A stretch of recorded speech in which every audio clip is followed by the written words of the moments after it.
प्रधानमंत्री मोदी ने जो 400 पार की भविष्यवाणी की है, उसे वो कैसे हकीकत में बदलेंगे, इसका भी संकेत दिया। प्रधानमंत्री मोदी ने जनता को याद दिलाया कि दो युद्ध, 100 साल की महामारी, सप्लाई चेन की दिक्कत के बावजूद भारत में महंगाई नियंत्रण में है, जबकि कांग्रेस का मतलब ही महंगाई की गारंटी। तभी तो चाहे नेहरू हो या इंदिरा या फिर यूपीए सरकार, कांग्रेस की सरकारों में रिकॉर्ड तोड़ महंगाई रही। कांग्रेस का विश्वास हमेशा सिर्फ एक परिवार पर रहा है। एक परिवार के आगे वो न कुछ सोच सकते हैं, न कुछ देख सकते हैं।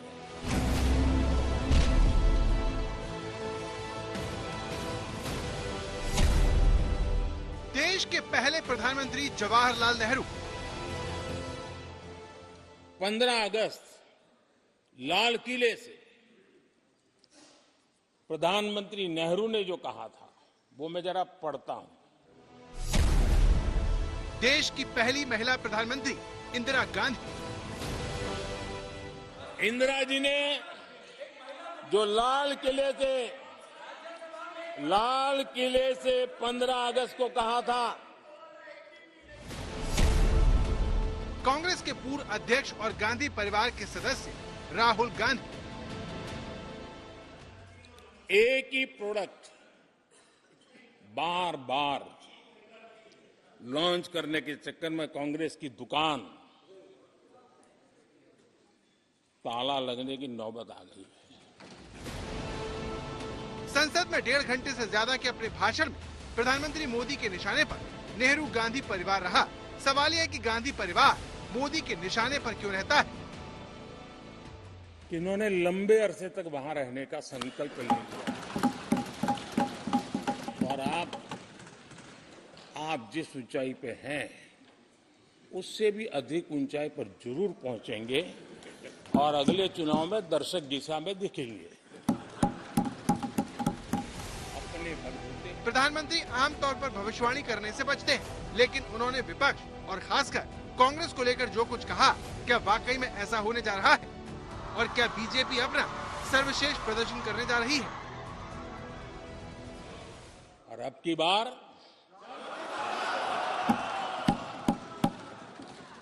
पूरा देश कह रहा है, अब की बार खड़गे जी भी कह रहे हैं। लेकिन अध्यक्ष जी, मैं आमतौर पर ये आंकड़े के चक्कर में नहीं पड़ता, लेकिन मैं देख रहा हूं देश का मिजाज। एनडीए को तो 400 पार करवा ही के रहेगा, लेकिन भारतीय जनता पार्टी को 370 सीट अवश्य देगा।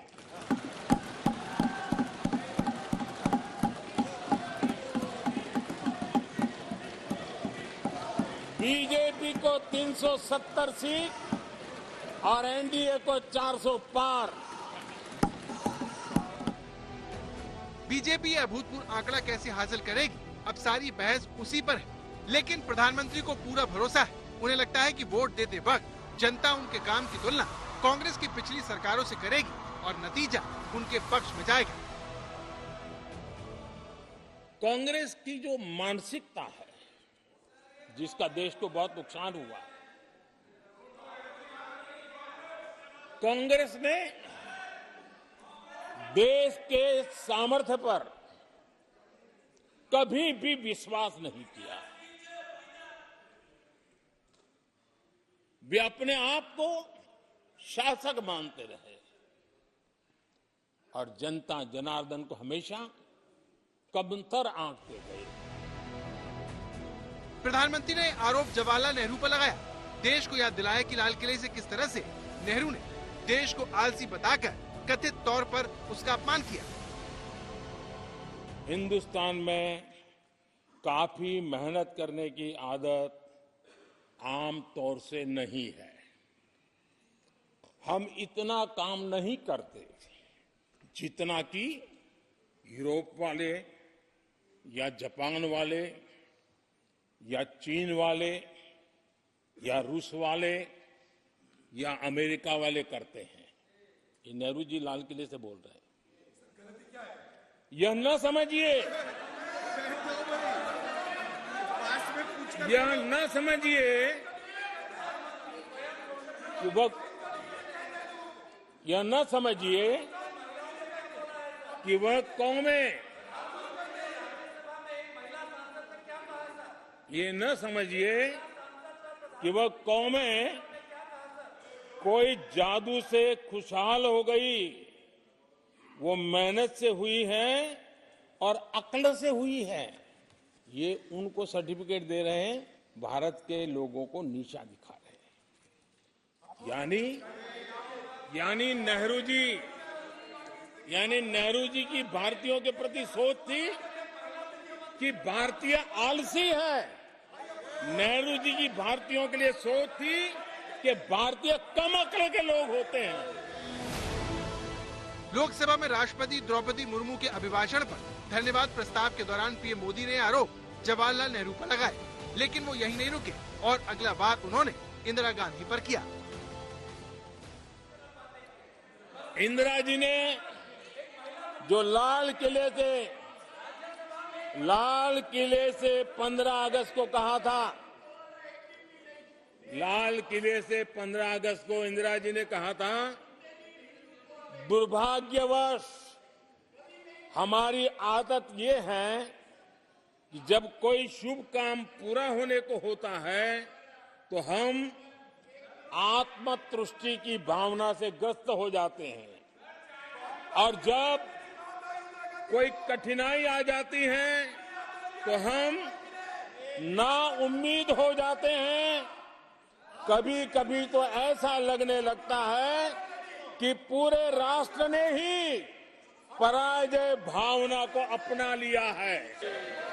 आज कांग्रेस के लोगों को देख करके लगता है कि इंदिरा जी भले देश के लोगों का आकलन सही न कर पाई, लेकिन कांग्रेस का एकदम सटीक आकलन उन्होंने किया। पीएम मोदी इससे पहले भी नेहरू गांधी परिवार की नीतियों की आलोचना कर चुके हैं, लेकिन चाहे रैली हो या फिर संसद में भाषण, प्रधानमंत्री मोदी गांधी परिवार को निशाने पर ले ही आते हैं। 1974 में जब देश में सारे उन्होंने दरवाजे ताले लगा दिए थे, लोगों को जेल में बंद कर दिया था, 30% महंगाई थी, 30%। जब भी कांग्रेस आई है उसने महंगाई को ही मजबूत किया। आदरणीय अध्यक्ष जी, हमारी सरकार ने महंगाई को लगातार नियंत्रण में रखा है। दो युद्ध के बावजूद और 100 साल में आए सबसे बड़े संकट के बावजूद महंगाई नियंत्रण में है और हम कर पाए हैं। 2014 के बाद से मोदी जब से पीएम बने हैं, वो परिवारवाद के मुद्दे को जोर शोर से उठाते रहे हैं, जिसके जरिए वो नेहरू गांधी परिवार पर हमला करते हैं, जो मोदी की राजनीति को सूट करता है। कांग्रेस के विरुद्ध परिवारवाद का नारा जोर शोर से उठाकर भाजपा उसे बिल्कुल नेस्तनाबूद करना चाहती है। मोदी जानते हैं कि गांधी परिवार जितना कमजोर होगा, कांग्रेस के बिखरने की संभावना उतनी ही ज्यादा बढ़ जाएगी। इसलिए चाहे रैली हो या फिर संसद, मोदी के निशाने पर गांधी परिवार रहता है। आज तक ब्यूरो। कांग्रेस को एक तरफ प्रधानमंत्री महंगाई और सुस्त कार्यशैली के लिए घेर रहे हैं, तो आज प्रधानमंत्री मोदी ने सेना से सबूत मांगने वालों को चेतावनी दी। आज कांग्रेस नेता अधीर रंजन चौधरी ने संसद में बालाकोट एयर स्ट्राइक के सबूत मांगे। सरकार को चुनौती दी कि अगर हिम्मत हो तो पीओके से एक सेब तोड़कर लाओ। दुनिया में एक ही देश है, आज पूरी दुनिया में एक ही देश है जिसके अंदर कोई और देश की सेना आई, 1200 स्क्वायर किलोमीटर ले गई और कायर प्रधानमंत्री कहता है, मैं आपको बता रहा हूं, हमारी सरकार होती ना, उठा के फेंक देते चाइना को बाहर। 15 मिनट नहीं लगते, 15 मिनट नहीं लगते। राहुल गांधी कह चुके हैं कि वो अगर प्रधानमंत्री होते तो चीन की सेना को 15 मिनट में उठाकर फेंकवा देते। ऐसा न कर पाने के लिए वो प्रधानमंत्री को कायर तक बता चुके हैं। यही नहीं, वो मोदी सरकार को घेरने के फेर में ऐसा कुछ कह चुके हैं जो शायद किसी भारतीय को पसंद आए। जिन्होंने 2000 स्क्वायर किलोमीटर हिंदुस्तान का उठा लिया, जिन्होंने हिंदुस्तान के 20 जवानों को शहीद किया, जो हमारे जवानों को अरुणाचल प्रदेश में पीट रहे हैं। चीन पर राहुल गांधी के इन्हीं आरोपों पर प्रधानमंत्री मोदी ने पहली बार अपनी बात रखी। कहा कि जवानों के लिए ऐसी हल्की बातें करने वालों को देश कभी स्वीकार नहीं करेगा। भारत की सेनाएं सीमाओं से लेकर के समंदर तक अपने सामर्थ्य को लेकर के आज भी उसकी ठाक है। हमें हमारी सेना के पराक्रम पर गर्व होना चाहिए। हम कितना ही उनके मोरल तोड़ने की कोशिश करें, मुझे मेरी सेना पर भरोसा है। मैंने उनके सामर्थ्य को देखा है। कुछ राजनेता सेना के लिए हल्के फुल्के शब्द बोल दें, इससे मेरे देश की सेना डिमोरलाइज होगी। ये सपनों में कोई रहते तो निकल जाए। देश के मूड को वो खत्म नहीं कर सकते। और किसी के एजेंट बन करके इस प्रकार की भाषा अगर कहीं से भी उठती है, देश कभी स्वीकार नहीं कर सकता है। पक्का मानता हूं। तो प्रधानमंत्री ने आरोप लगाया कि कुछ लोग दुश्मनों के एजेंट बनकर जवानों का हौसला तोड़ रहे हैं, लेकिन उन्होंने किसी का नाम नहीं लिया। सवाल ये है कि उन्होंने किसे दुश्मनों का एजेंट बताया, क्योंकि चीन और पाकिस्तान का मुद्दा आज संसद जोर शोर से कांग्रेस के अधीर रंजन चौधरी ने उठाया। पीओके से एक सेब तोड़कर लाने की चुनौती देकर सरकार का मजाक उड़ाया।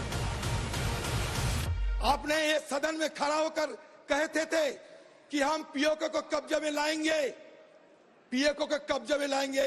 हिम्मत है तो पीओके से एक सेब की पेड़ से एक सेब चीर कर एक सेब लाके दिखाइए कि हाँ हम पीओके से एक सेब लाए हैं।